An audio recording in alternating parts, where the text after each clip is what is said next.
नमस्कार, दिल्ली लाइव देख रहे हैं आप और मैं हूं आपके साथ आशीष प्रमोद गोस्वामी। मुख्यमंत्री अरविंद केजरीवाल आज दिल्ली के रेस कोर्स क्लब में रह रहे शहीद स्वर्गीय राजेश कुमार के परिवार से मिलकर भावुक हो गए। आपको बता दें कि स्वर्गीय राजेश कुमार भारतीय वायुसेना में तैनात थे और 3 जून 2019 को अरुणाचल प्रदेश में ऑपरेशनल ट्रेनिंग सॉटी के दौरान एक विमान दुर्घटना में शहीद हो गए थे, जिनके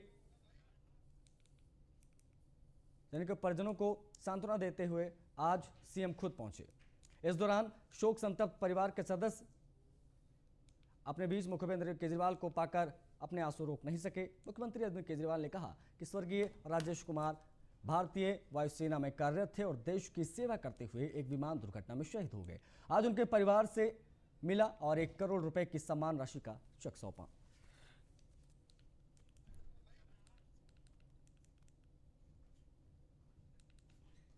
जी फौज में काम करते थे और 2 साल पहले अरुणाचल प्रदेश में पोस्टेड थे और अरुणाचल प्रदेश में एक ऑपरेशनल सॉटी में उनका जहाज़ क्रैश होने की वजह से उनका देहांत हो गया, वो शहीद हो गए। और जैसा दिल्ली सरकार जो भी दिल्ली के रहने वाले लोग शहीद होते हैं फ़ौज में, उन लोगों को सम्मान राशि देती है, तो अभी उनके परिवार से मैं मिलने आया था। ये उनकी सिस्टर्स हैं, उनकी माताजी हैं, पिताजी हैं, उनकी वाइफ हैं। तो इनके परिवार को भी हमने 1 करोड़ रुपए की सम्मान राशि दी है। उनकी जान की कीमत तो हम नहीं लगा सकते, लेकिन मैं उम्मीद करता हूँ कि इससे इनके परिवार को थोड़ी मदद मिलेगी। उनकी एक सिस्टर को ऑलरेडी हमने सिविल डिफेंस में इंक्लूड कर लिया, दूसरी सिस्टर को भी हम उसमें उनको जॉब देंगे और जो भी बन पड़ेगा हमसे परिवार के लिए हम सब। तो दिल्ली की केजरीवाल सरकार ने देश के लिए शहीद होने वाले जाबाजों के परिवार को 1 करोड़ रुपए की आर्थिक सहायता दी है। दिल्ली पुलिस के शहीद एसीपी संकेत कौशिक, दिल्ली पुलिस के शहीद कांस्टेबल विकास कुमार, शहीद सिविल डिफेंस कार्यकर्ता प्रवेश कुमार, एयरफोर्स के स्क्वाड्रन लीडर मीत कुमार के परिजनों को आर्थिक सहायता राशि की चेक सौंपे गए। सीएम अरविंद केजरीवाल ने कहा कि हम इनकी जान की कीमत तो नहीं लगा सकते, लेकिन उम्मीद है कि इससे इनके परिवार को थोड़ी बहुत मदद जरूर मिलेगी। केजरीवाल सरकार के मंत्री, विधायक और राज्यसभा सांसद ने शहीदों के परिवारों को उनके आवास पर जाकर आर्थिक सहायता दी।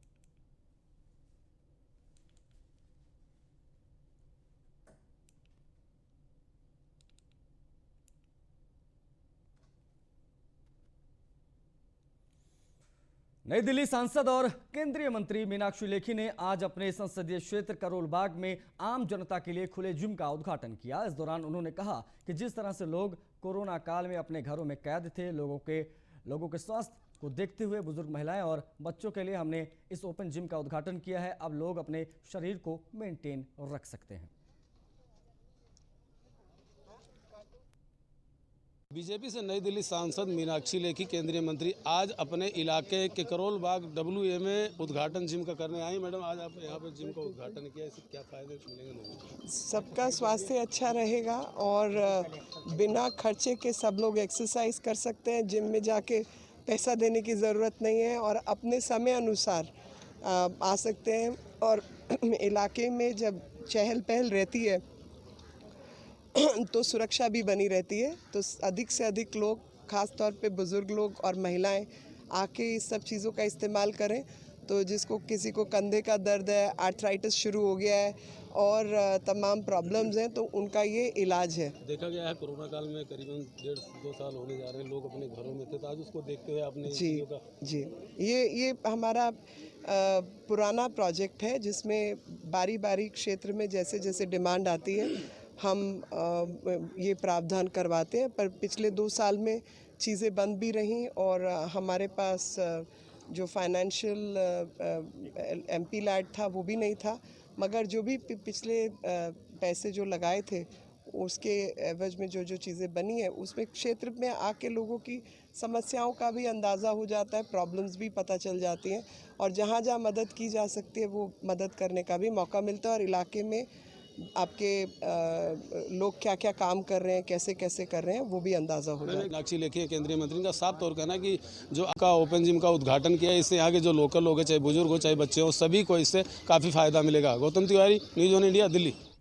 आजाद समाज पार्टी के राष्ट्रीय अध्यक्ष और भीम आर्मी चीफ चंद्रशेखर आजाद ने लखीमपुर घटना पर दुख जताया। इस दौरान उन्होंने बीजेपी पर भी निशाना साधा। हमारे संवाददाता ने उनसे खास बातचीत की है। क्या कहा है उन्होंने, आपको दिखाते हैं। लखीमपुर खीरी घटना को लेकर भीम आर्मी चीफ चंद्रशेखर आजाद मेरे साथ इस समय मौजूद है।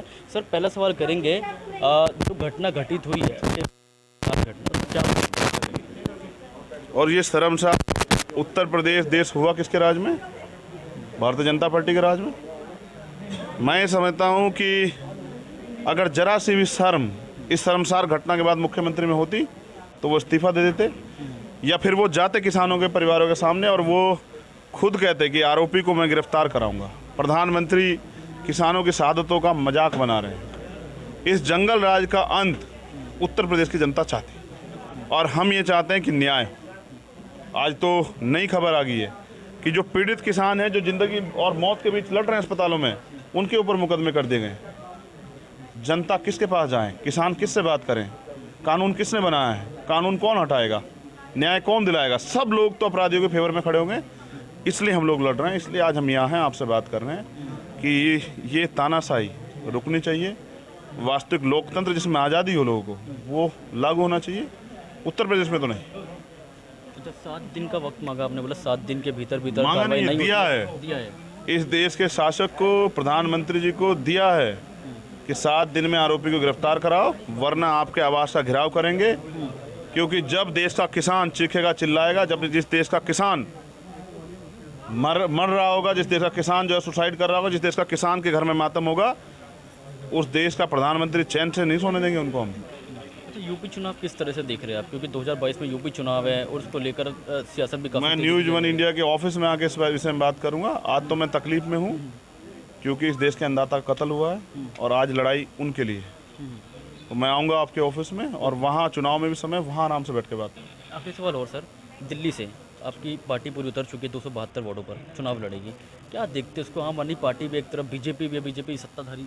अब मैं आपसे पूछना चाहता हूँ, क्या मुझे चुनाव लड़ने के लिए इस देश का संविधान जब इजाज़त देता तो मैं क्यों ना लड़ूं? क्या देश के बहुजन समाज को अधिकार नहीं है? देश के जो है बेटियों को अधिकार नहीं है? देश के गरीबों को अधिकार नहीं है कि वो चुनाव लड़ें?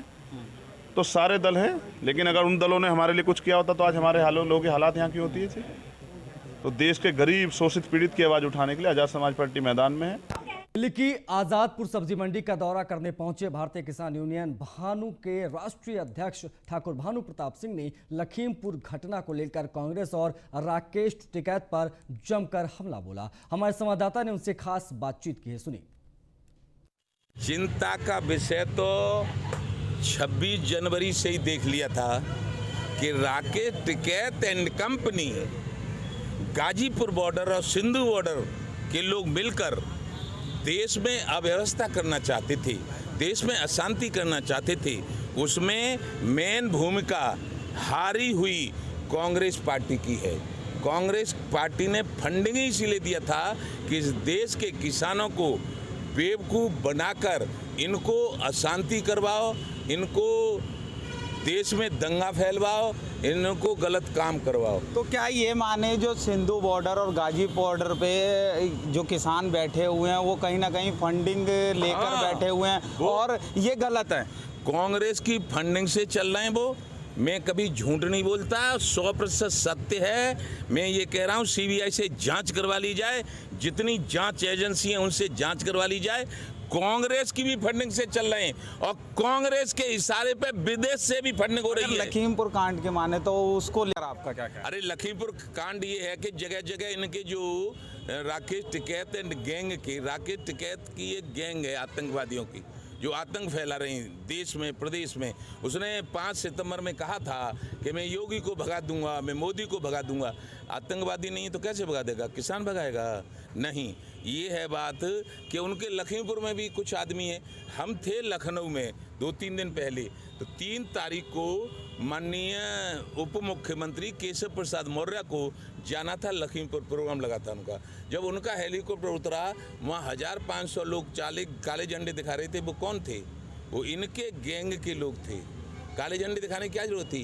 काले झंडे नहीं दिखाते और गाड़ियों पे हमला नहीं करते तो ये कोई कांड नहीं होता। ये जो 9 मरे हैं उसमें राकेश टिकैत एंड कंपनी दोषी है, इनकी जांच होनी हमारे चाहिए, साथ जेल में ठाकुर भानु प्रताप सिंह, भारतीय किसान यूनियन के राष्ट्रीय अध्यक्ष, जिनका कहना है लखीमपुर कांड के अंदर राकेश टिकैत जिम्मेवार हैं और लगातार ये जो बार बार एक के बाद एक मामले आ रहे हैं ये राकेश टिकैत एंड कंपनी की तरफ से हो रहे हैं और इस पूरे के पूरे गाजीपुर बॉर्डर और सिंधु बॉर्डर पर मौजूद किसानों को फंडिंग कांग्रेस कर रही है। दिल्ली से किरणपाल सिंह की एक खास रिपोर्ट। उत्तर पूर्वी दिल्ली के गोडा में निगम पार्षद रेखा त्यागी ने जल बोर्ड के कनेक्शन के लिए कैंप लगाया, जिसका क्षेत्रीय जनता ने काफी लाभ उठाया है। निगम पार्षद रेखा त्यागी के मुताबिक लोग कोरोना महामारी के कारण अपने कामों को पूरा नहीं कर पा रहे थे और लोग जल बोर्ड ऑफिस में चक्कर लगाने को भी मजबूर थे। इस समस्या को देखते हुए इस कैंप का आयोजन किया गया।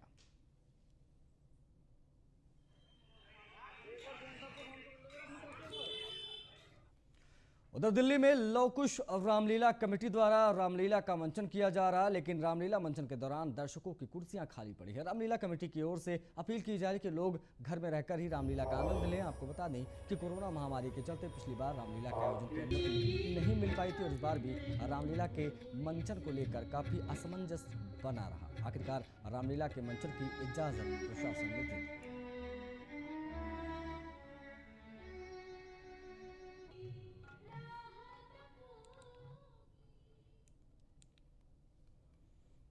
दिल्ली लाइव में आज के लिए बस इतना ही। नमस्कार।